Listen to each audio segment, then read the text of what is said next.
ایک خاوند گھر سے نکلا ہے تو بیوی کو کہہ گیا ہے جب تک میں واپس نہ لوٹوں گھر سے نہ نکلنا. 2 گلیاں چھوڑ کے والد رہتے ہیں, 2 گلیاں چھوڑ کے. خاوند جہاد پہ چلا گیا, کسی سفر پہ چلے گئے, کہہ گئے میری اجازت کے بغیر گھر سے نہ نکلنا. والد بیمار ہو گئے, خاتون حضور کی بارگاہ میں پیغام بھیجتی ہے, کہتی ہے یا رسول اللہ خاوند حکم دے گیا تھا گھر سے نہ نکلنا, والد بیمار ہے, کیا حکم ہے؟ نبی پاک نے فرمایا چاہے تو جا سکتی ہے اور خاوند کی اطاعت کرے گی تو اس کے لیے زیادہ بہتر ہو جائے گا. 2-4 دن کے بعد پھر پیغام بھیجتی ہے, کہتی ہے محبوبہ باپ شدید بیمار ہے, حکم کیا ہے؟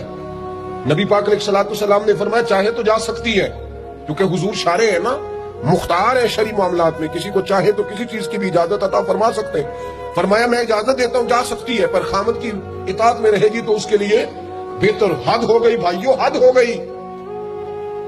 عرض کرتی ہے حضور باپ انتقال کر گیا ہے, باپ انتقال کر گیا, بیٹی ہوں کیا کروں, رہ نہیں سکتی.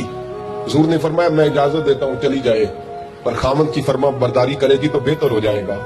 صحابہ کہتے ہیں پہلے وہ پیغام بھیجتی تھی, جب باپ کا انتقال ہوا تو اس شام مصطفیٰ نے پیغام بھیجا, فرمایا پتہ کرو گئی تو نہیں, پتہ کرو گئی تو نہیں. صحابی نے واپس آ کے عرض کی حضور کوئی نہیں گئی.